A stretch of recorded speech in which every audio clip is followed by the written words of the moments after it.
The wedding was less than 24 hours away when my future mother-in-law stood up, smiled at 60 dinner guests, and called me a gold digger. Then she slid a leather folder across the table. "Sign the prenup," she said. "If you really love my son, you won't hesitate." The room filled with smirks. My fiancé looked down at his plate. Not one person defended me. I calmly opened the agreement, read every page, then reached into my purse and placed a second folder beside theirs. Because they thought they were testing my intentions. They had no idea I was about to expose theirs. The leather folder stopped right in front of my dinner plate. Every conversation inside the private dining room faded into silence. Crystal glasses, soft jazz, fresh flowers, 60 guests dressed in designer suits and evening gowns. And every single pair of eyes slowly turned toward me. My future mother-in-law folded her hands on the table and smiled. It wasn't a warm smile. It was the kind someone wears after believing they've already won. "I think," Diane Whitmore announced loud enough for everyone to hear, "it's time we handled one small family matter before tomorrow's wedding." A waiter froze halfway through pouring champagne. Even the pianist in the corner seemed to hesitate. Diane gently pushed the folder another inch toward me. "Our attorney prepared this prenuptial agreement." She paused deliberately. "We'd appreciate it if you signed it tonight." Nobody spoke. I looked down at the embossed leather cover before lifting my eyes to my fiancé. Ethan sat beside me wearing the same navy tuxedo he'd spent weeks choosing for tomorrow's ceremony. His jaw tightened. He looked uncomfortable, but he said nothing. Not one word. Diane leaned back in her chair. "Please don't misunderstand. Whenever someone begins with those words, you know exactly what's coming next. This isn't personal." Another pause. "It's simply that our family has worked very hard for everything we have." Her sister laughed quietly. Several cousins exchanged knowing smiles. Then Diane looked directly into my eyes. "And we'd rather not see someone marry into the family just because our son has done well." The room grew even quieter. Someone near the end of the table whispered, "I told you they'd finally bring it up." Then Diane added the sentence that made my stomach tighten. "So, sign it, gold digger." A few people chuckled. Someone actually nodded in agreement. I heard another guest mutter, "About time." I slowly inhaled. Not because I was angry, because I didn't want to react before thinking. People often reveal far more about themselves when you stay calm. Across the table sat Ethan's father, Charles. Unlike everyone else, he wasn't smiling. He simply watched, studied, as though he wasn't entirely comfortable with what was happening, but also wasn't willing to stop it. I turned toward Ethan again. "Are you okay with this?" His eyes dropped to the table. "It's just paperwork. Nothing more. 3 words. That was all. No defense. No reassurance. No. This isn't how we treat the woman I love. It's just paperwork." Something inside me became very still. Not broken. Just quiet. Because in that moment, I realized the problem wasn't the document. It was the silence beside me. Diane folded her arms. "Go ahead. We're waiting." I rested my fingertips on the folder and slowly opened it. The first page carried the logo of one of Chicago's largest law firms. The agreement was professionally prepared, detailed, dozens of pages, clauses protecting family assets, business interests, future inheritances, investment accounts. Everything had been carefully written. Whoever drafted it knew exactly what they were doing. I continued turning pages without saying a word. Behind me, someone sighed dramatically. Another relative whispered, "She's looking for loopholes." More laughter. I ignored it. Reading contracts carefully had become a habit years ago. Never rush a signature. Never sign anything you haven't completely understood. Especially when everyone around you hopes emotion will cloud your judgment.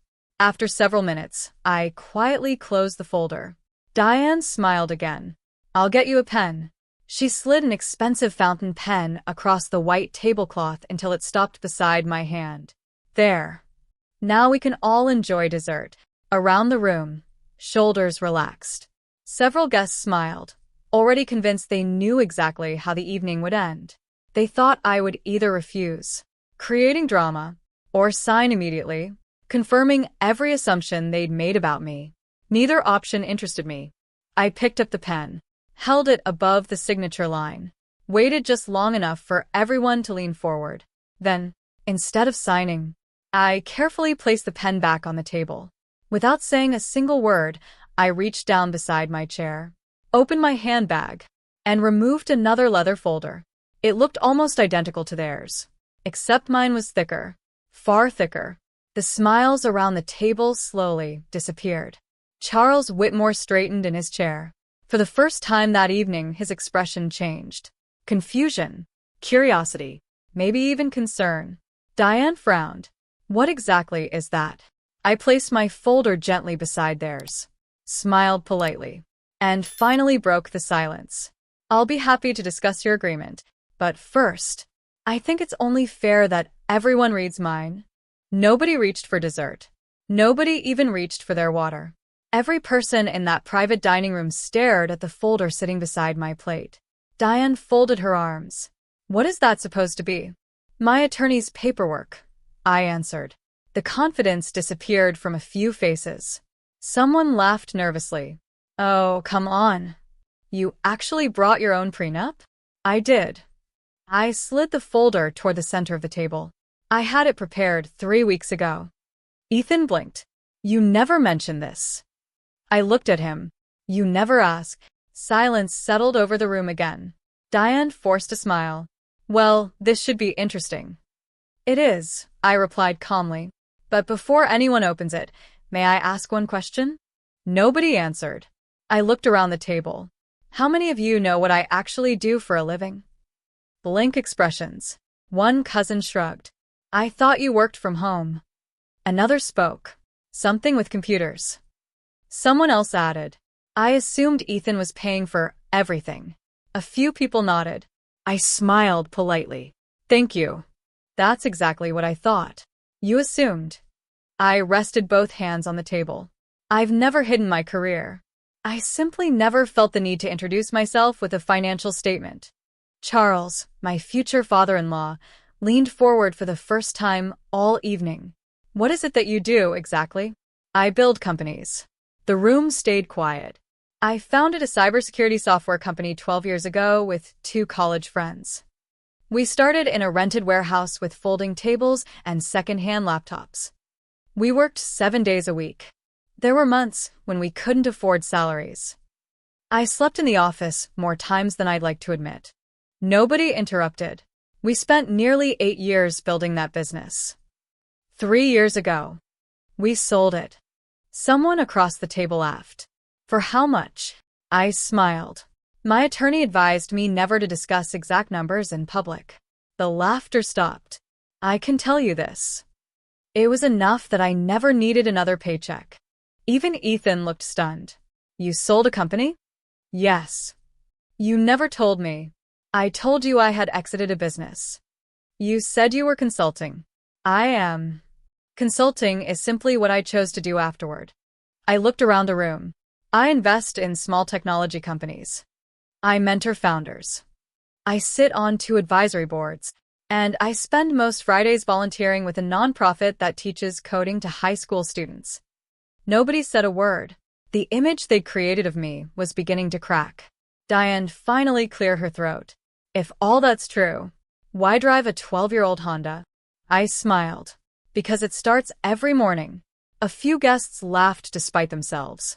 And because the last time I owned an expensive sports car, I discovered people were more interested in the car than the person driving it. So I sold it. I prefer knowing who actually likes me. Charles slowly nodded. Fair enough. I opened my folder. Inside were neatly organized documents separated by tabs. Asset summary, trust information, real estate holdings, investment accounts, legal correspondence, independent counsel certification. I removed only the first few pages. I'm not interested in impressing anyone, so I won't discuss balances. But these documents confirm something important. They confirm that every asset I owned before meeting Ethan remains legally separate. They confirm independent legal review. They also confirmed that my attorney recommended a mutual asset protection agreement before marriage. Charles reached out. May I? Of course. I handed him the folder.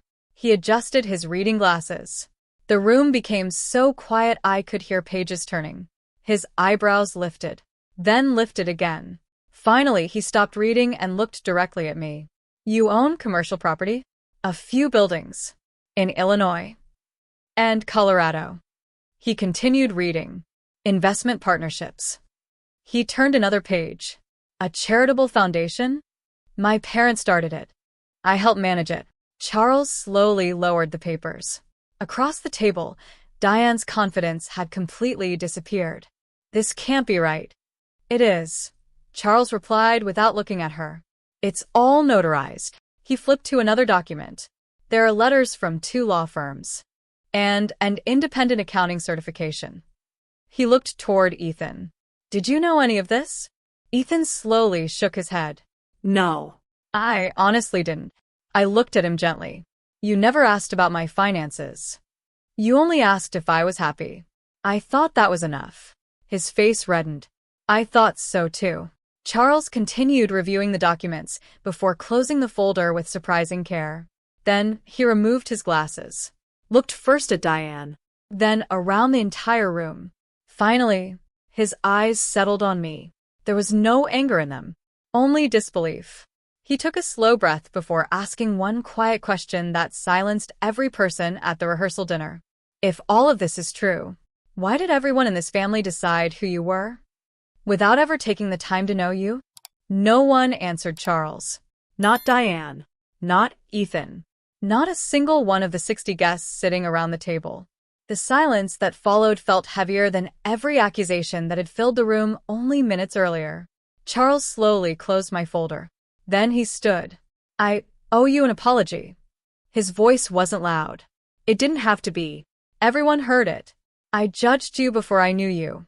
He looked toward the rest of the family.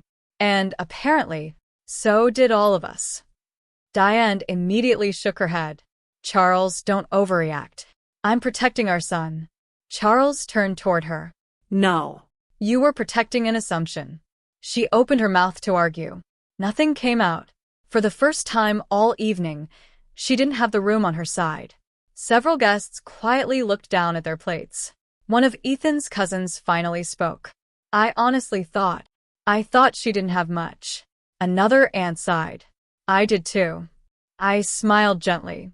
I understand. Their eyes shifted toward me. People usually assume simple means struggling. I've learned not to correct them. It's one of the fastest ways to discover who values people and who values appearances. Nobody laughed this time. Charles nodded slowly. That's a lesson I should have remembered. He handed my folder back with both hands. I appreciate your grace tonight. Many people would have walked out. I considered it. I answered honestly. But I wanted everyone to understand something. I was never offended by the prenup. Several people looked confused. Diane frowned. You weren't. No. I believe prenuptial agreements can be responsible. When 2 people enter a marriage honestly, protecting what they built before marriage isn't unreasonable. I placed both folders side by side. My problem wasn't this document. I tapped their folder. My problem. I looked toward Ethan. Was sitting beside someone who let me stand alone. The words landed harder than I expected. Ethan slowly looked up. I'm sorry. I should have said something. You should have. He rubbed his forehead. I thought if everyone got what they wanted, the evening would calm down. I smiled sadly. And what about what I needed? He couldn't answer. I didn't need you to argue. I didn't need you to embarrass your family. I simply needed you to say, this is the woman I'm choosing. His shoulders dropped. I failed you. Yes. You did. Tears gathered in Diane's eyes. I never wanted this. I looked at her kindly. I believe you. I don't think you wanted to hurt me. I think you convinced yourself I was someone I'd never been. She lowered her head. I'm sorry. It sounded sincere. I accepted the apology with a small nod. But apologies don't erase what they reveal. I picked up the fountain pen again. The same pen that had been pushed toward me like a test. I uncapped it. Signed my own mutual agreement first. Then I slid it toward Ethan. If we were still getting married, I'd happily sign yours too. His eyes filled with hope. So, we can still fix this? I looked around the room. At the flowers. The candles. The wedding favors waiting on every plate. Months of planning. Tomorrow's ceremony. Our future. Or, at least, the future I'd imagined. Then I looked back at him. A marriage doesn't fail because of one difficult conversation. It fails when respect disappears. And tonight, I learned something I can't unlearn. He reached across the table. I gently stepped back. Ethan, I love the man I believed you were. But tonight, when your family questioned my character, you questioned it too. You just did it with silence. His eyes closed. He knew I was right. I carefully closed both folders. The sound echoed through the quiet room. I won't be walking down the aisle tomorrow. Several guests gasped. Diane covered her mouth. One bridesmaid quietly started crying. Nobody tried to stop me, because they knew this decision hadn't been made in anger. It had been made in clarity. I picked up my handbag, thanked Charles for his honesty, wished everyone a peaceful evening. Then I walked toward the exit. No dramatic speech. No shouting. No revenge. Just one calm decision. 6 months later, I watched the sun rise from the balcony of my apartment before heading to a meeting with the founders of a young startup I had recently invested in. Life had become quieter, simpler, healthier. A few weeks after that rehearsal dinner, Charles mailed me a handwritten letter apologizing again. I wrote back, not because I wanted to rebuild the relationship, but because kindness costs nothing. As for Ethan, I truly hope he found the courage to speak when silence became the easier choice. Because I learned something that no contract could ever teach. Money can protect property. Lawyers can protect assets. But neither can protect a relationship where one person must defend their worth alone. The most valuable thing anyone brings into a marriage isn't wealth. It isn't status. It isn't inheritance. It's the certainty that when the room turns against you, the person beside you never will.